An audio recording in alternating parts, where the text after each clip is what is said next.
The scene changes to the owls discussing what they had learned. Twilight speaks up. Well, what are we waiting around for?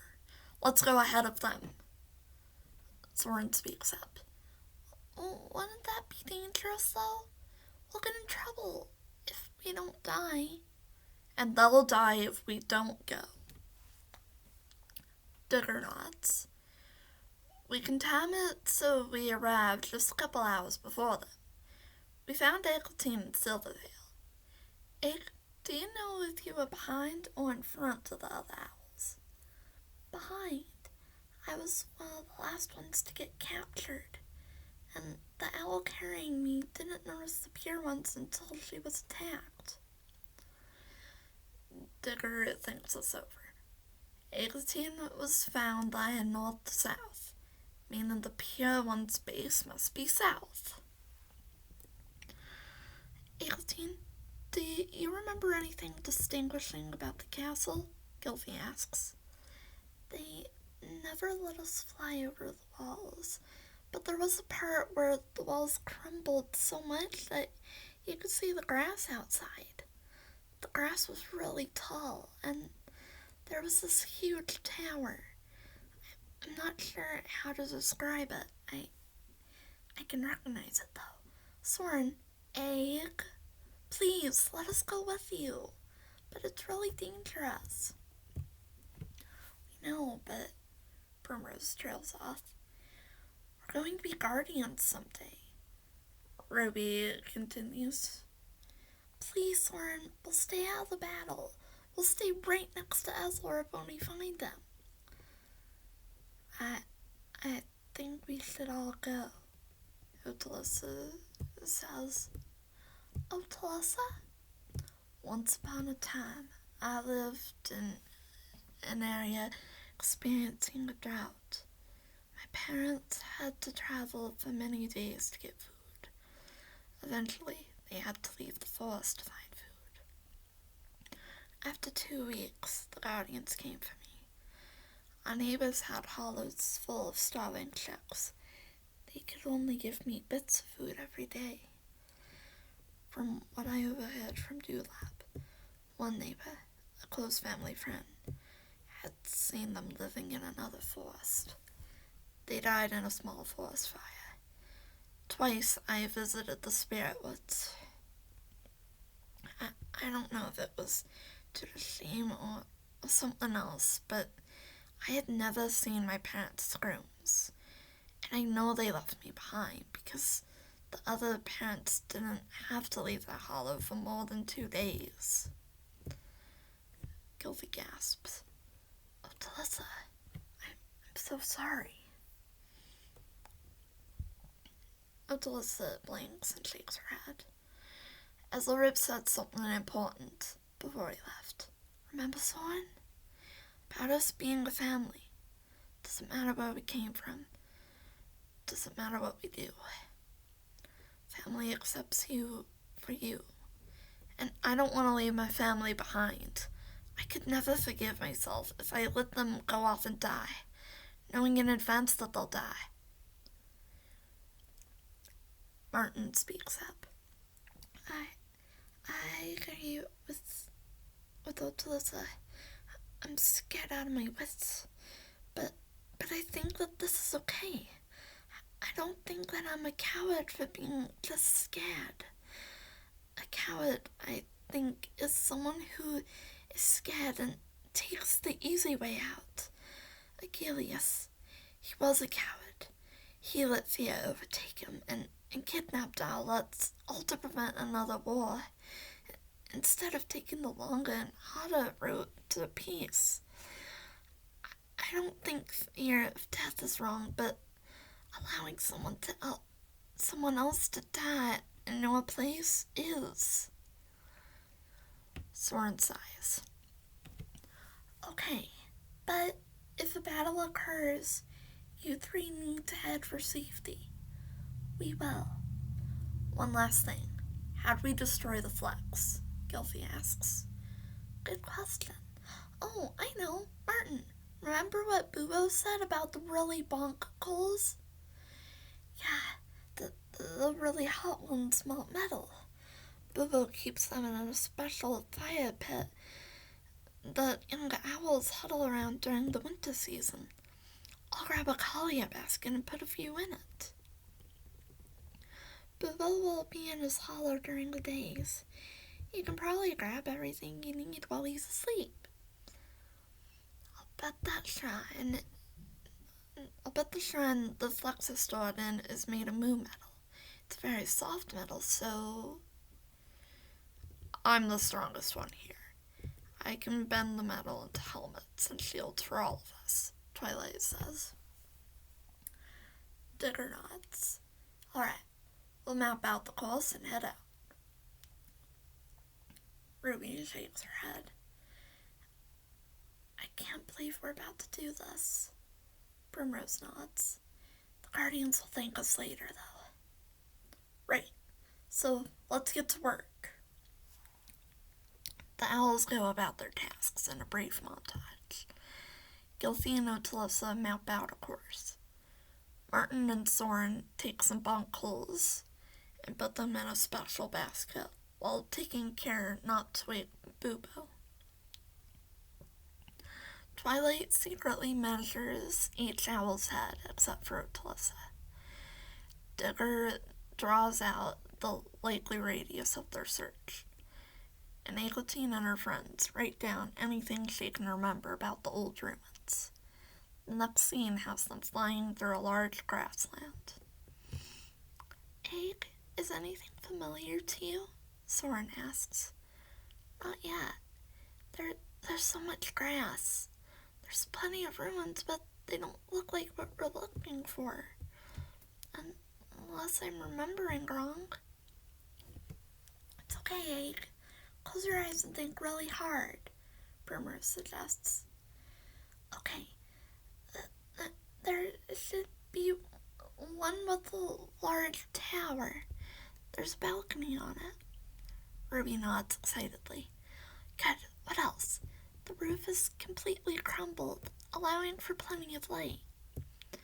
Do you think anyone's gonna be there? Martin asks. Digger shakes his head. I think the pure ones have relocated by now. Since Seidagi's attacked the base, they can't exactly use it anymore. At least, not for a long time. I think we're... Yeah, this is the place! Eglantine flies ahead to an old castle with a single large tower. She leads them through to a large throne room with a big metal box on the throne. Eglantine flies over to the box and sees that it's empty. They're definitely using the Flex. Gilfie nods. And where we find the Flex, we'll find Ezelrip. Leave the moo metal to me. Should only take a bit. You guys just sit back and relax. The owl steps a few feet away as he gets to work. So, how are we going to do this? The Flex must be nearby. I'll be on the ground. Spotted owls are sensitive to things like changes in the atmosphere and magnetic fields. I can detect a change in said field.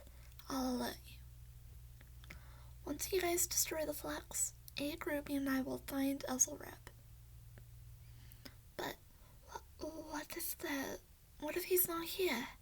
And what if the Flex aren't here? And what if the pure ones are here? Martin asks. There is something here. I can feel it, Otilissa replies. Soren nods. Surtur must have planned to attack the tree and wanted to keep Ezelrip from the fight. He probably knew that Ezelrip would investigate what was going on after all those owlets fell. I'm just scared of possibly fighting pure ones. It's okay, Martin.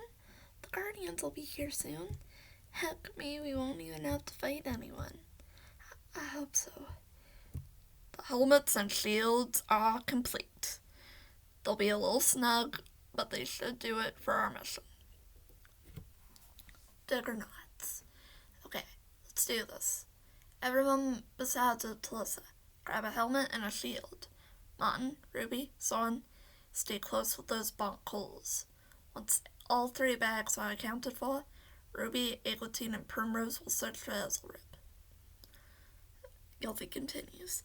Digger, Twilight, and I will fly over the spot where the flecks were found. It needs to be an equilateral triangle, so we should only have to depend on Utilissa for 2 of the bags. I'll tell you before the Guardians catch up to us. I'll take point. The owls fly out towards a large patch of trees. Utilissa stops in the air and closes her eyes tightly. Her beak slowly moves in the direction of a rather large tree.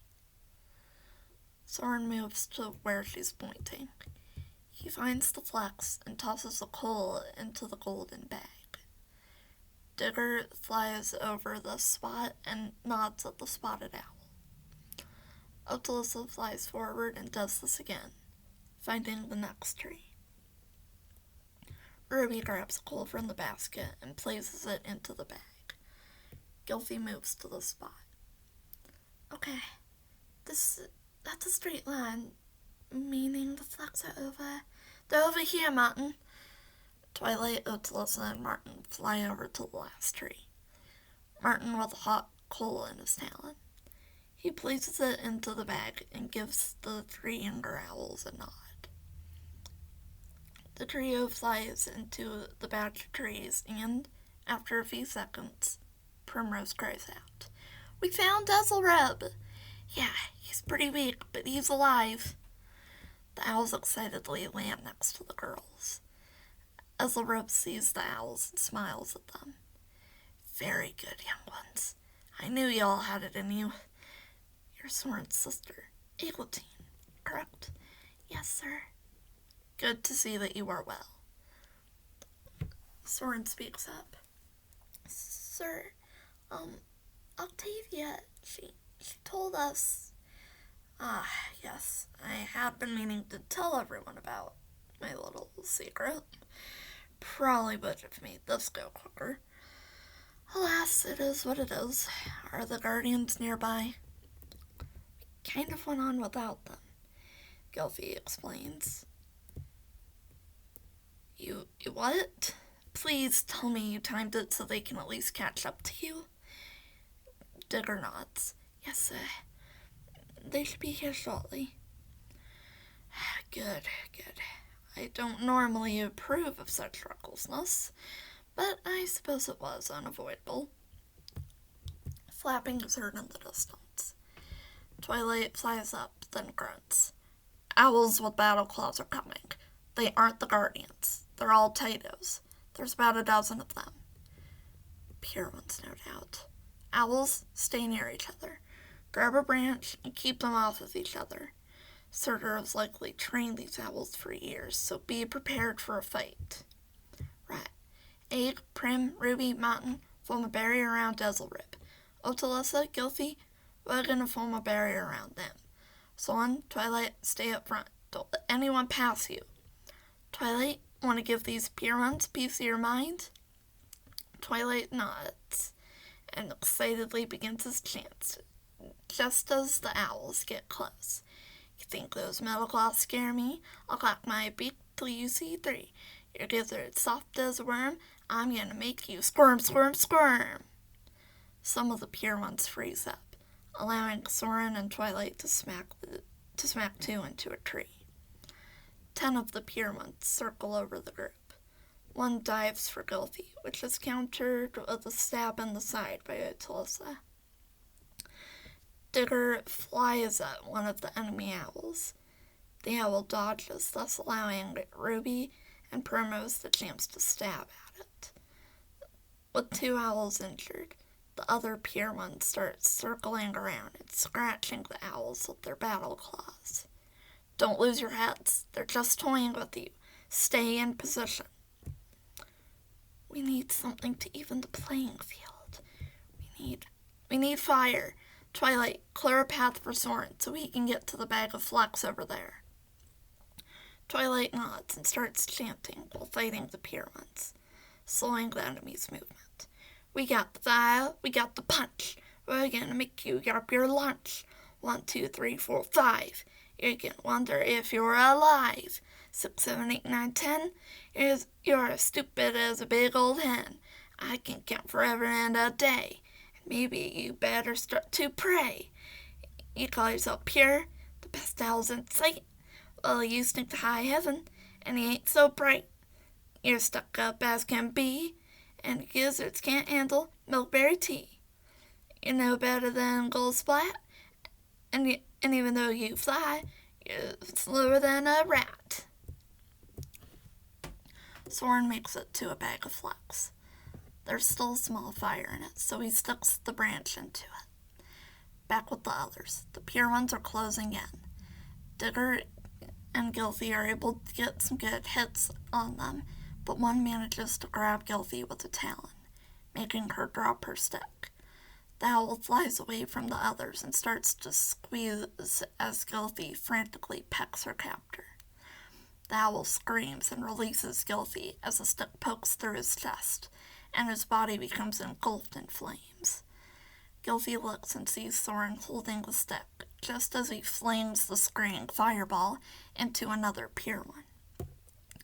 Otalissa engages the one she stabbed in battle. They wrestle midair for a few minutes. Otalissa is seemingly being overwhelmed. The two have their talons interlocked. The owl holds her midair. Otalissa makes over-exaggerated and struggling noises, much to the owl's confusion. Gilfy quickly flies into the owl's eyes, talons first, blinding her and making her release Otalissa. The girls fly out of the way as Martin and Ruby slam the owl into the ground with their shields on her wings. The owl tries to get freed, but Digger and Twilight dive into her back with their talons. The pure one with the ornate mask lets out a cry, prompting the others to retreat. Once the owls retreat, Soren looks at his friends. They're a little tired and a little banged up, but they're all okay. He smiles and starts to laugh. The owl next to the leader starts to charge at Soren from behind.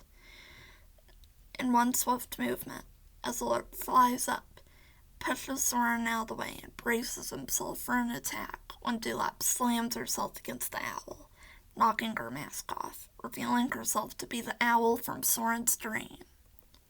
Naira, Mistress Dewlap,